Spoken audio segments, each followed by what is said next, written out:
Pinupalpal ng senador na si Jinggoy Estrada ang CIDG General na si Nicolas Torre III matapos mga tuwiran na tila upon his order, ipinag-utos daw nila talaga na hindi papasukin si Vice President Sara Duterte bilang abogado ng kanyang ama.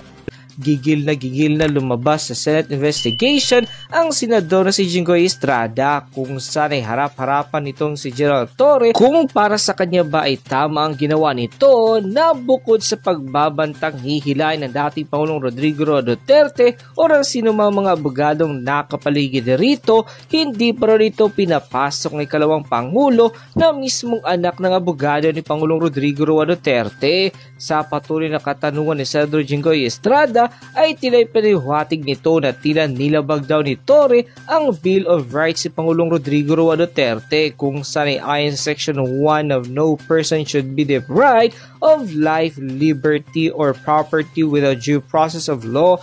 Ito daw ang hindi nalalaman ni General Torre na nilabag niya mismo oras na nangyari ang pag-aresto sa dating Pangulong Rodrigo Roa Duterte. Dahil nga dito ay nagkomento marami sa ating mga kababayan maging ilang mga abogado na pinatunayang lumabag at maaaring kasuhan ang General at CID Chief na si General Nicolas Torre III matapos ang tila illegal na pag-aresto sa dating Pangulong Rodrigo Roa Duterte. Matapos nga lumabas ang balitang ito ay umaniagan ng samat-sari comment at reaksyon mula sa marami sa ating mga kababayan at marami nga sa kanila ngayon ang hindi napigilan kanilang sarili na maglabas ng kanilang hininga at komento sa mundo ng social media. Nagda-drugs is para magising lang sila just to extend yung working hours and emphasis to address na hindi ito addiction na pagka na-identify ka ay sinasabi nga nila that would result na may mga killings doon sa mga police operation. They deserve second chance also kasi nga baka some of them hindi naman talaga addict.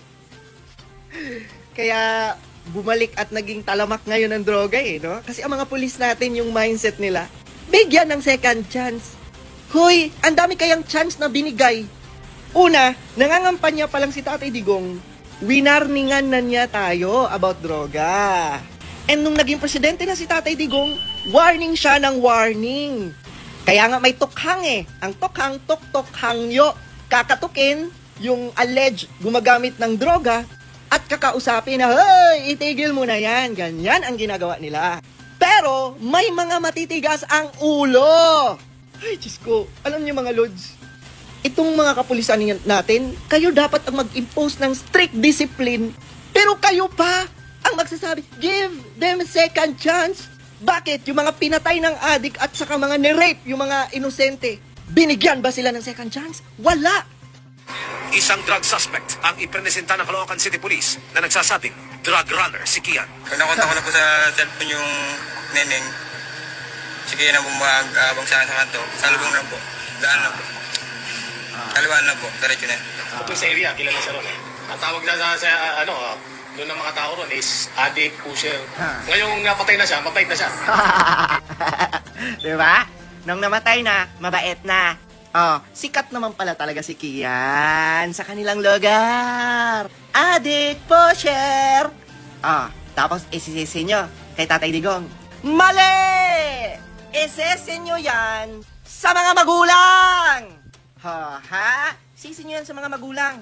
Bakit pinalaki nila ang kanilang anak na pusher, addict?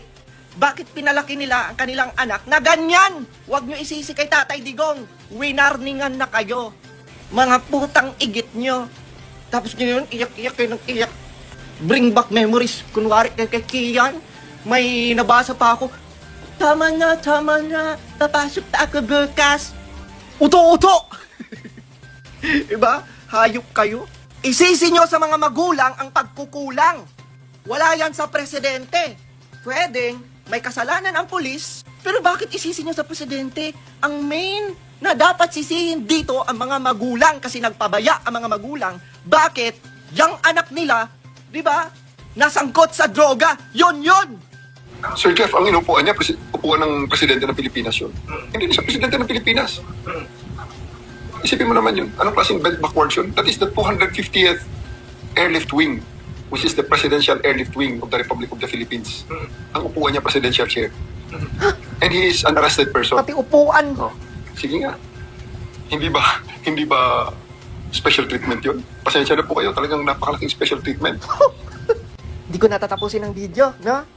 Kasi nakakabuisit at nakakainis. Yung pagmumuka niyang unggoy. Diba? Tang-igit mo? Upuan lang! Hoy, Diwata! Dating presidente ng Pilipinas na naglingkod yan sa bansa natin. Tanga ka ba?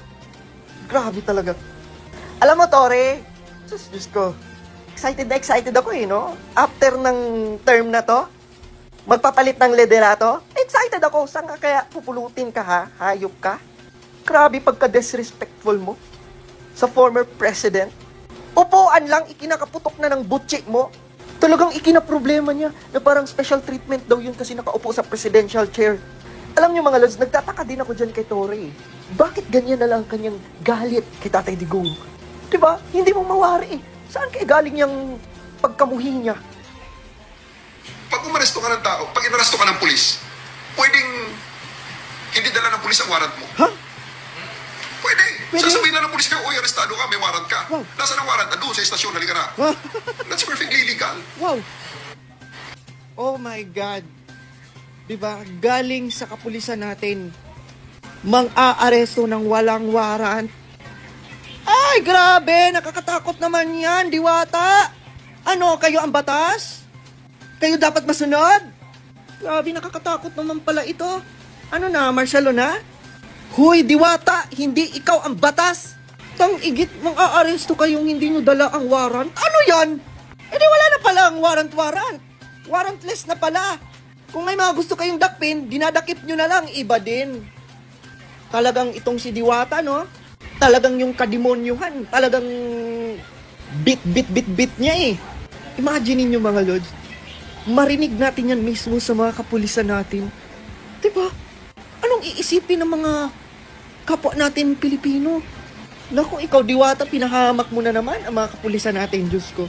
Kaya maraming nagsiseresign eh, ha? Sa panahon ngayon, maraming nagsiseresign, Diwata. Kasi alam mo, dahil sa iyo, gonggong ka kasi. Pikon, iyakin. So sabi ni Diwata, pwedeng mag-aresto na hindi dala ang warrant. Eh, pwede naman pala mag-drive ng walang lisensya. Ganun yun? Bobo talaga eh. Bobo. Imagine mo, galing mismo sa head ng pulis. Magsasabi ka ng ganyan na pwedeng mandakip ng walang warrant. Ay, bobo talaga. Para lang yung driver's license eh. Pwede palang magmaneho ng walang driver's license, Diwata? Bobo ka pala eh.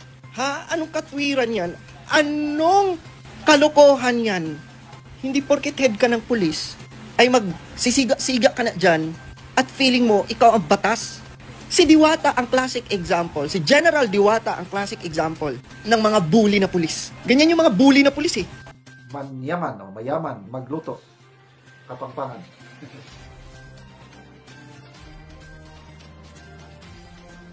Roberto Maria Rosal Arquesa, do you really need a Republic Act to make that claim? O nga, hindi na kailangan. Alam naman ang karamihan na sarap ng luto ng Kapampangan. O baliwala nila. Kailan? Anong reaction ngayon ng taga-Pampangan? O pagdating sa eleksyon, baka madagdagan pa ang boboto sa PDP laban dahil dito. O, bahala sila. Pag-usapan naman natin ngayon ang Sub-Saharan Mindanao journalist. Minaliit niya ng todo ang Mindanao dahil napakababa daw ang ating Human Development Index. Yan si Mr. Richard Hidarian, no? Sa isang interview sa CNN. Matagal na ito, ilang weeks na ito. 2 weeks na issue. Tuloy-tuloy ang batikos. At sa kababatikos, ito, finally, humingi na ng apology. Humingi na siya ng apology. Ito post ng Sunstar Davao 3 hours ago. I stand corrected. Following various reactions from netizens, social media personality Richard Hidarian has apologized for his statement comparing Mindanao's Human Development Index to that of Sub-Saharan Africa. He stated that he has received updated data for the 2024 Human Development Index. In a Facebook post, he expressed happiness over Mindanao's significant progress and apologize to those who were offended by his previous remark. Ano, kaibigan, taga Mindanao, kasama ka ba sa na-offend sa pahayag ni Richard Hidarian na para daw tayong Sub-Saharan Africa? Tuloy, maraming kumita sa Facebook. Ginawang content ito eh. Naging katatawanan at masarap panoorin. Kasi yung taga-Africa, taga saan ka? Taga Cagayan de Oro, taga Davao, taga Butuan. Ginawang content tuloy. Ito, may post siya talaga. Basahin ko sa direct ang kanyang post ha. 12 hours ago, sabi niya talaga, I stand corrected with this updated. Latest data on Human Development Index is in. Thanks to a good academic friend for forwarding this. I still need to confirm this database with NEDA. May rason-rason pa siya. Wala ang kanyang apology. I don't know kung sincero ba. Kasi sabi niya, I stand corrected. May natanggap akong Human Development Index data ng 2024. Kaya lang, ano ko pa sa NEDA, i-confirm ko pa kung totoo ba ito. But sabi niya, my sincere apologies again for any unintended